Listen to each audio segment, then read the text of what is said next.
Journey Talks podcast, your favorite podcast to reconnect with gratitude and inspiration, hosted by Jorge Gonzalez. Greetings, everybody, and welcome to Journey Talks podcast, your favorite podcast to reconnect with gratitude and inspiration. My name is Jorge Gonzalez, and I am your host. I am convinced that behind every gratitude, there's a powerful story waiting to be told. And I am convinced that if we create a space through these platforms, we can share our stories and connect with one another. As humans, we share one thing in common, and that is the experience of being alive. We're all together on this journey we call life, and along the way we meet people that cross our path. Some of them have a short stay, others linger for a little longer.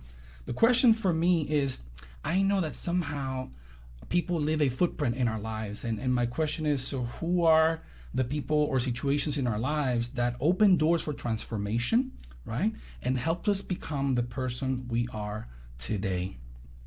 Through this podcast, I will be interviewing guests with stories of gratitude, and my hope is that our willingness to reconnect with these stories will help us celebrate our shared humanity and give us an opportunity to reconnect with the unconditional love that we all have access to from within.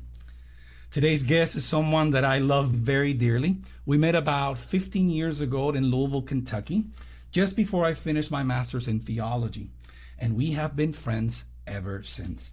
In my opinion, he is the quintessential example, and I have to read this because I want to make sure I say it right.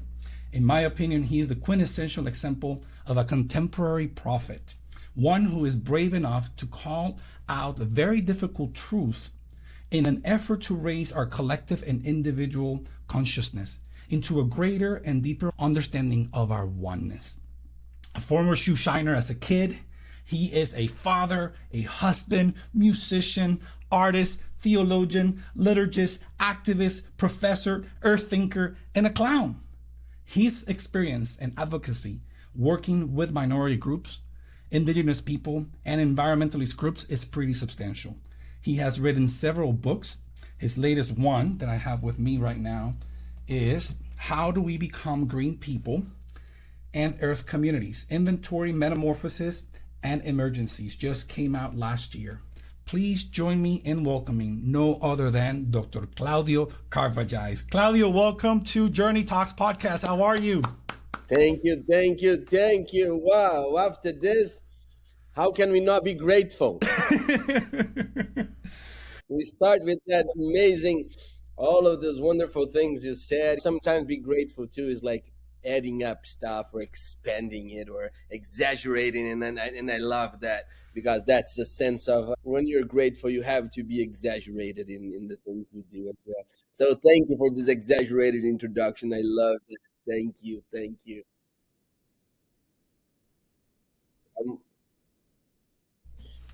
It's been a while since we left Louisville.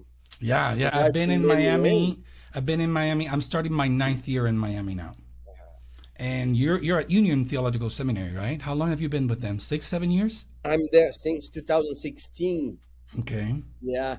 So it's been a while. So after Louisville, went to Philadelphia, Chicago, and now at Union with my family. So yeah, so much happens, right, in our lives. But it's so good to see you again. I have this deep love for you and admiration. You are such a great and fantastic musician. Thank you. And we've done things together. And so I love that this podcast is on and you're doing this, because you bless us in so many ways. Thank you for your kind words. Claudio, listen, this podcast is all about sharing stories of gratitude, but it's the gratitude that comes as a result of the moments of growth and transformation in our lives. And I think your story is powerful, and I just think it's so unique, and I'll be honored if you could open your heart and your mind to share your stories of gratitude with me and the audience. Would you be willing to do it? Yeah, absolutely. I'm so happy to do this. Let's do it.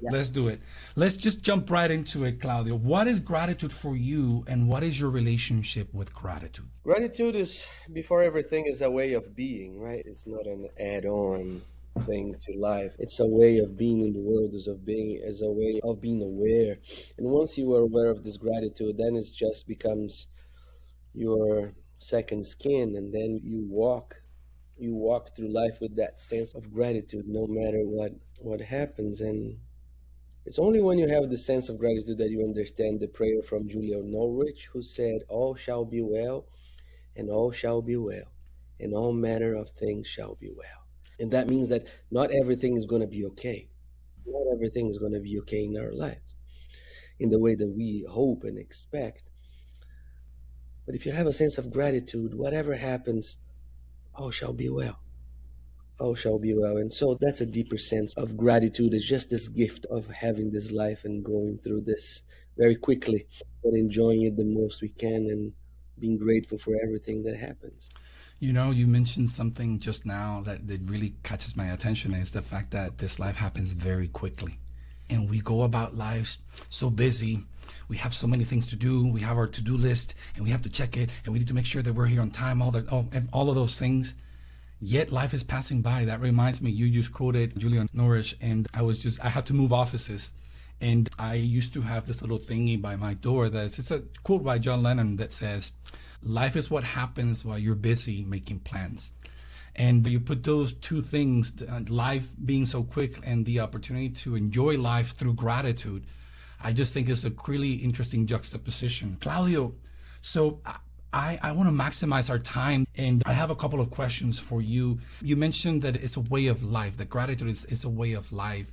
When did you tap into gratitude for the first time? And I guess I'm talking about this connection that we have with our self-awareness, connecting with our consciousness.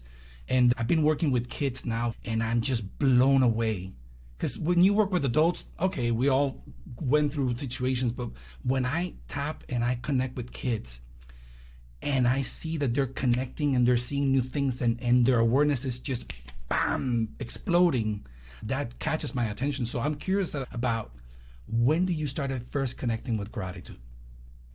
I think we all connect with gratitude when we are kids, right? We all pay attention because being aware is to pay attention to things around us. And I think as kids, especially toddlers and 2, 3, 4, 5 year old, you pay attention to everything, and everything is a wonder. A little ant is a wonder, a leaf is a wonder. And I think as we go by, we start to get heavy and we lose that perspective of wonder. Once we connect with wonder back again, I think it's a natural consequence to be grateful. And I don't know if there was one moment. I think there are several moments that I could mention. And looking in retrospect, the church that my family was a part of, they gave me everything, right? We were came without planning, and so they had to struggle. And the church gave me the first food, and then they gave me my first toy, and then they gave me a space for me to see myself. They gave me a space where they're dedicated storytellers that told me so many stories of the Bible and of the world. They taught me singing. They taught me to use my body. So I think there's this book, right, that says everything I learned in life, I learned in the playground or something like that. I think I would say everything I learned in church, because it was the place that gave me everything. And so I think that sense of a community, that sense of being part of a larger network of people, that I was never by myself, which is completely opposite to what we live now. Right now, you have to do something in order to be worth something. I didn't have to do anything. I just had to be in this community, and I was worth it. I was worth my full being just to be a part of a community. Doesn't matter what I did, doesn't matter what I or where I went. So that, I think, that community gave me a sense of fullness because of connection, of relatedness. And I think we learn how to be grateful if you are in a community. Otherwise, we start to be grateful for the things that we've done, that we have achieved, and that is just consequences that you can do more or less, and it doesn't matter. I think what matters is that I'm part of a community, and that's what matters the most. And that's what I want to give to my kids and the community that I'm a part of. And we are grateful for who we are, doesn't matter what we achieve. And so I think that's a key difference. Thank you for sharing all of that, Claudio. Hearing you talk and hearing your stand and your perspective reminds me of the fact that we are social beings. We are intelligent animals, but we are social beings. And it reminds me, I know we're throwing quotes here and there, but it reminds me of this beautiful principle of Ubuntu. And I'm going to bring it here, and I'd love to hear your thoughts because lately, not only as a theologian and a professor and a liturgist, all these beautiful things that you are, you recently you put that in your books. You came to like a new awakening. You came like to a new understanding of why you do what you do, and the importance and the responsibility that we have as humans to really be stewards of our home, our planet. And this whole concept of Ubuntu, of I am because you are, and finding ourselves not only individually but in the collective, and this idea that once we develop this ability to really hold these multiple truths at the same time, we honor each other. And our tradition, just because we come through a tradition of theological training, we're reminded that the language that we've been taught is that this means that we are all one family. In Christianity, we're God's children. But I'm fascinated by this idea of the fact that if you look and pay attention to all different civilizations, and especially indigenous people, they have tapped into this awareness early on from a very primal way.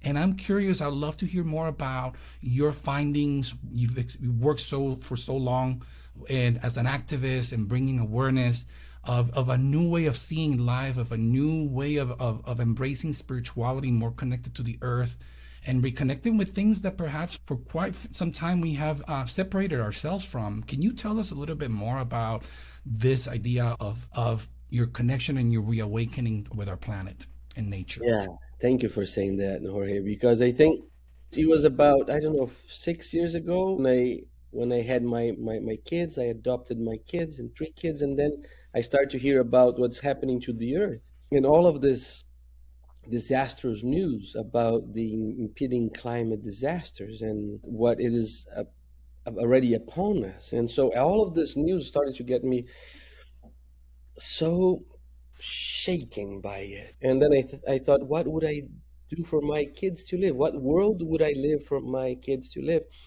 And the world that we are leaving for the next generation is a disastrous world. And it is a world that they will not know if they're going to be able to survive. Because everything is at a place that is not like in 100 years something is going to happen. No, it's going to happen now. We are at the point of no return in about 4 or 5 years or 3 years, depending on who you listen to. All the glaciers are disappearing. And the UN leader now said that we have passed global warming. We are into now global boiling. And if we do not pay attention to this, there's no life that will survive. And so there's no gratitude that will survive. Everything has to do with the land. And that took me 50 years to learn. Attention to the land, to have a huge, for me, the most important conversion in my life, which means like to convert to metanoia, to go from one side to the other, was when I pay attention to the land. That was the most important thing for me. And that's when the sense of gratitude was deeply, for me, even clearer and even more clear than the ways that I was already living. We all have a relation to the land. The difference is that indigenous people continue to live with the land, and we don't. And we live, as Bruno Latour says, we have not landed. We live off of the land, but we live as if we are floating because we are not paying attention to the land. We're not paying attention to the places that we are living, the ground that we are touching, and the ways in which we have to be responsible for all of the landscape that we are, because we are part of the landscape. And so the sense of self that we use, it's so much inside of ourselves, somewhere within us, that we keep on going, trying to figure this out. And it's almost like there is a discrete, detached individual that you have to go through and understand yourself. But it's a lie, it's an illusion, because the very sense of self that we can learn is with the others, with me, with you, me understanding myself through you, me understanding myself through that tree right there, through the birds. Those are part of my self. very different from me, but fully part of myself. So when we start to listen to the earth, to the land, so then we hear a bird singing. It's their own singing, but they are also singing our own songs. But we don't pay attention to the birds. We don't pay attention to the animals who are part of who we are. It is just myself in another body, in somebody else's skin. And so if we do not change our ways of perceiving ourselves in relation, as we are a product of symbiosis, and we move away from the human to more of the natural worlds that live around us. We are not humans by ourselves. We have billions of cells inside of us that are not humans, that makes us human. That sense of the centrality of the human that we have is all a way of showing how we lost contact, how we become ignorant, how we have lost touch with what is the most fundamental to life, which is to live with the cycles of life. And so, if we start to learn that, then, Jorge, life expands much, much bigger. And then it becomes something else. So, if I'm able to see, it's in my faucet here runs a river. And where are the rivers, for instance, of where we live? My bathroom, it's a river running there too when I use it. So it's everywhere around us. And if we don't pay attention to that, we are only going to continue to relate everything with profit. And we are not going to pay attention that our worlds are going to flood because of climate change, and we are still trying to build things in places that it's not going to be there for too long. And so there's a need for this awareness, which is at the heart of Ubuntu, because it's I am because we are. Mm-hmm. But this we is not only human. This we, it's about the land. The we is about the trees. The we is about the birds. The we, since you're in Florida, is about the crocodiles. The we is about much, much, all of the plants. And that is the we. If we don't understand what this we is about, the I becomes this miserable, discrete being that floats around, running everywhere, trying to connect, trying to find what is the basis of everything, trying to find where is the core of our being. Oh, this book, oh, this practice, oh, this thing. And so we jump from one thing from another. Yeah. And then we it's almost like what happens to our desire. Oh, we desire this, we have it, but then it disappears. We desire that, and then it disappears. And it is the Ubuntu is about knowing our desires and our desires in relation with others. I never desire something only for myself. I have to desire things in relation to others. Claudio, the main goal of this podcast is to bring attention to our shared humanity. And this is an effort to precisely bring an invitation to the fact that when we see ourselves in each other, we're discovering the beauty of life, we're discovering the beauty of mystery. But you sort of alluded about this a little bit earlier, and it's this whole concept of we need to have the skills and the awareness, the consciousness to see those connections, to understand, like you said earlier, our bodies are trillions of cells working for us. They're non-human, quote unquote, yet this combination of things living together create life, bring me an ability to think, right? And so at the end of the day, my question to you, Claudio, is it's not just what are you grateful for, but what has been an experience or someone that helped you and you were able to pivot, you were able to have a fully transformation of who you are, and you know yourself better because of it, and you have shifted the purpose or find a purpose in your life because of this situation. I have known you not only as a friend, and in our friendship we have walked along together. I know your kids. I even know how I've met them personally, and your wife. You know my wife. You know my story. I know your story. We have helped each other out. You have been a mentor for me as well. But who have been the people or the situations that all of a sudden they have marked you and they have lit this footprint in you, and now you operate, you look at life, you move about life in a different way because of it? Can you tell us a little bit about it? Yes, absolutely. And I think as we start to get older, we have to have more and more people in our stories that can be a part of what you're asking. So as I said, the church, all the storytellers that shaped me in already in different ways, because they told me stories and told me that stories matter, and it did matter and transform my life and my teachers. And so we keep on going. There was a person called Jaci Marasquim, which was an Episcopal priest, but also a professor at a university in Sao Paulo, who changed my life completely. So he took me to art to see shows and helped me with art the way that I've become. And so there are so many people that I can keep naming to you, my advisors, my PhD, Dr. Dolores Williams and Janet Walton, and so it could go on and on.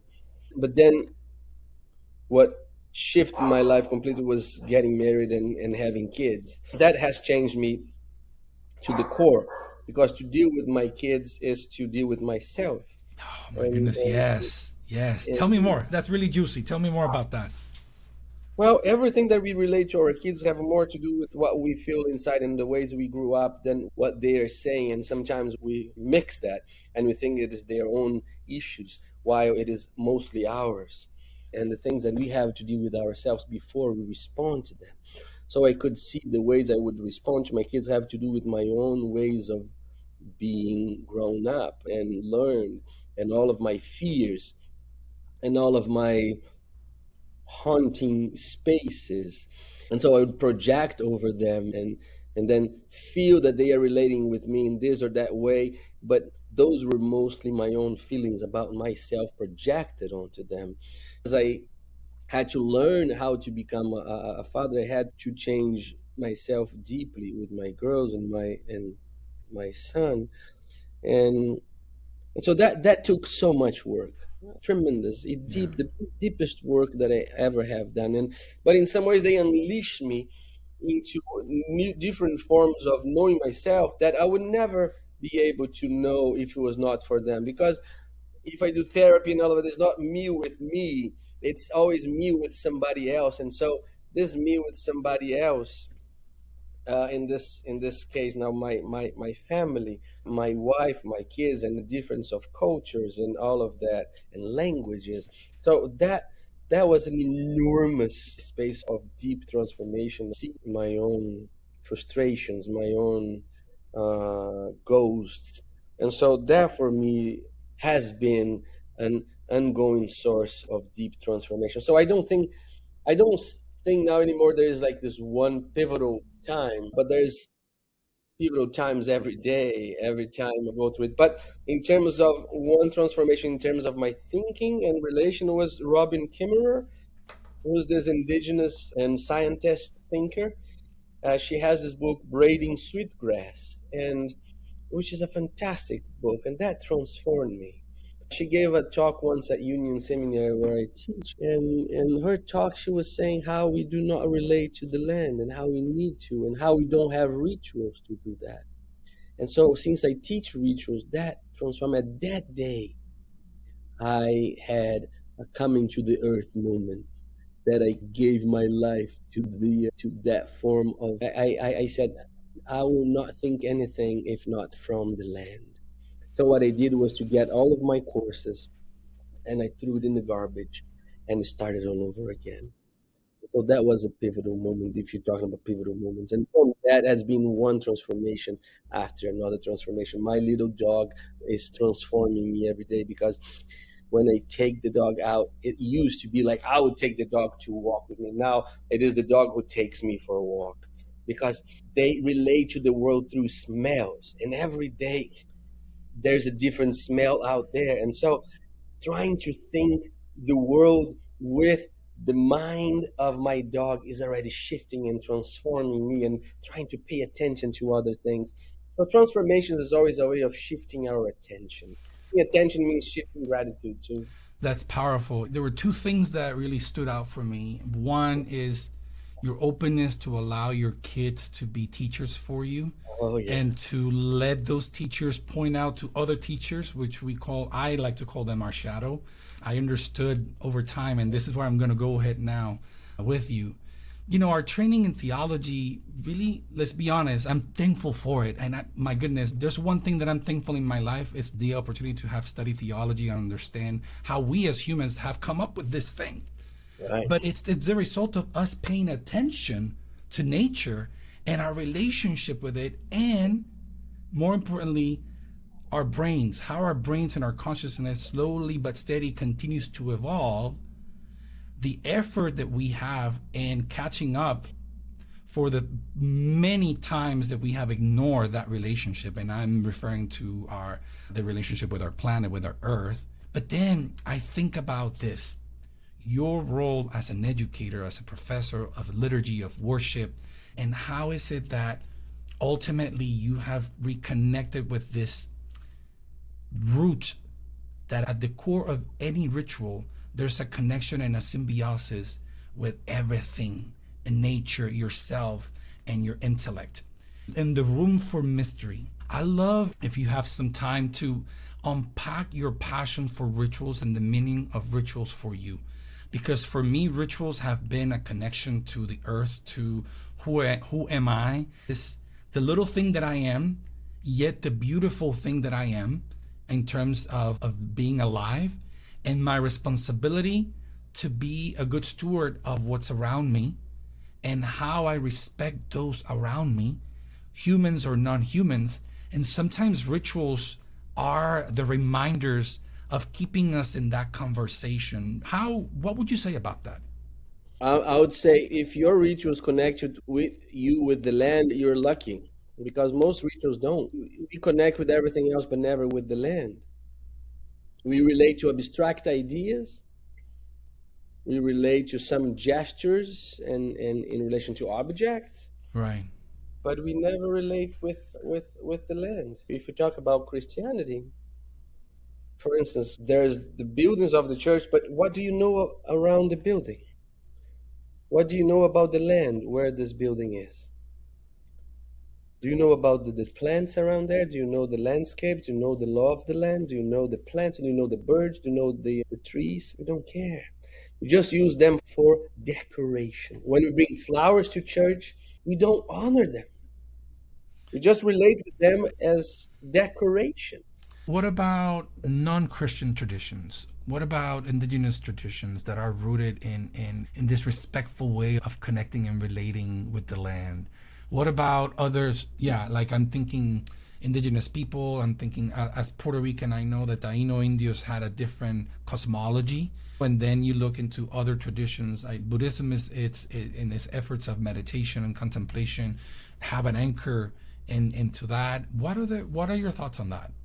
It really depends what religion you're talking about, because there are different ways of relating, right? Buddhism helps us to see this non-dualism, right? This deep connection that helped me a lot to understand too that everything is part of me. In terms of the people, they don't have a religion, right? Mostly, they don't have the word like ecology in any of their languages, because it's the landscape is themselves. There's this indigenous people from Brazil, the Guarani, when they say, "Oh, it's evening," they don't talk about it's evening outside. Oh, it's getting dark. No, it is us evening. It is us getting darker, because the whole landscape is evening. So we are evening as well. So just one sense of that deep connection. So you move with the times of the day. You're not like the time is moving there and I'm moving here. The sun is doing something there and I'm doing something else here. No, we raise as the sun, with the light. And so it is a different way of understanding. You get the African religions that also are the ones that I know the most, are the ones from Brazil. And so for them, like Candomblé and every other African religion in Brazil, They have a saying that there is no religion without a leaf, because everything is related to plants, to animals. All of the rishas are related to some aspect of the earth. All of them. Thunder, sweet water, salty water, trees, mountains, and crossroads, everything is related to a different orisha. And so that way you have this deeper connection with the land, because then everything has to do with the land. And so I wish, like Christianity, for instance, would take baptism, which was one of the ordinances or sacraments, depending on what religion or what denomination you are. I wish that we would do baptism thinking of the water as the river. So imagine if we say that we are not going to baptize anybody until every river around our church is clean. There would be baptism almost anywhere, because we don't care about what's happening to the rivers, but we care deeply about baptism or Eucharist. We talk about Eucharist. You have to think about who are doing the Eucharist for us. The wine and the bread comes from grapes and the wheat. Who harvest those?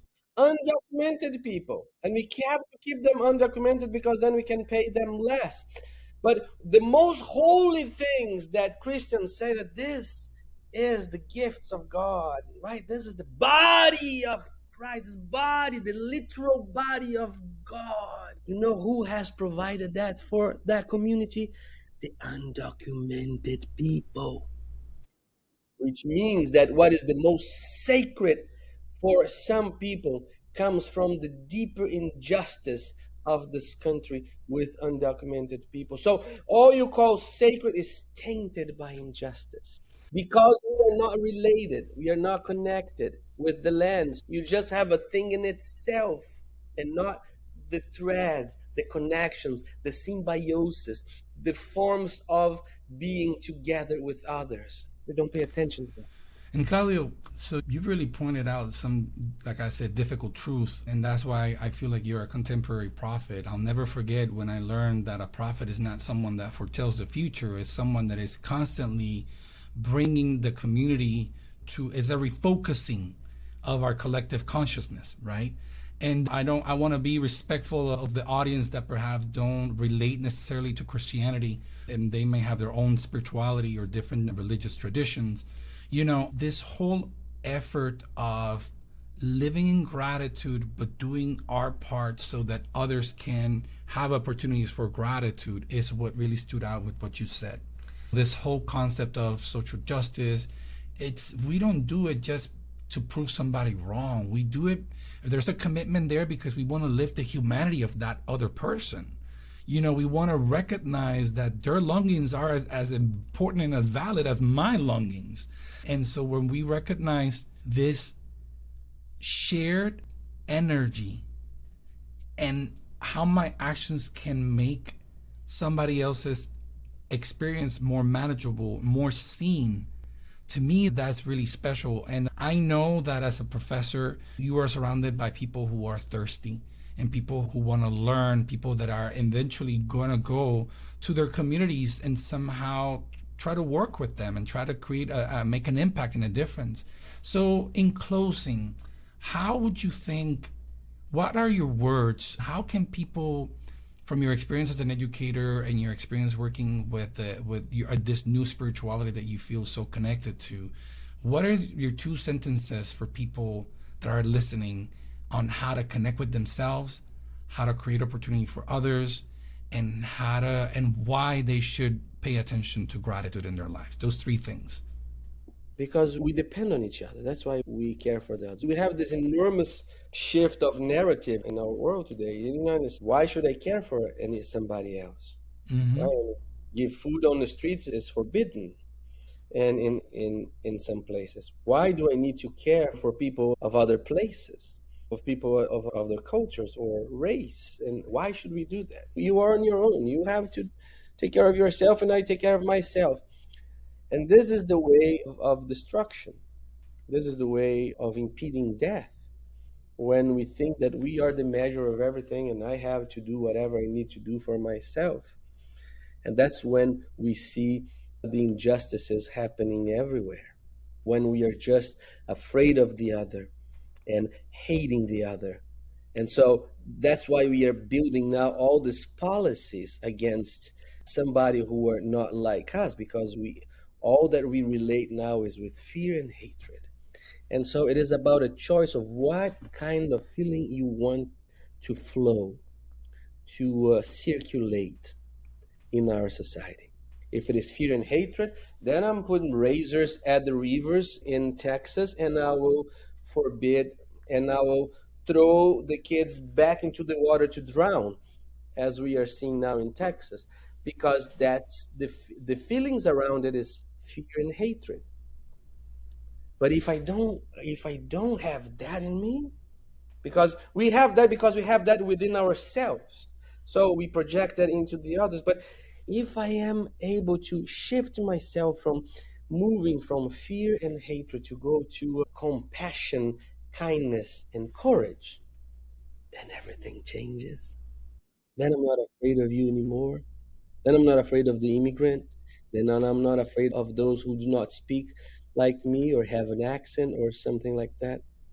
Because now we can create something else. We can share and build structures, not only one by one only, yes, but structures of mutual care.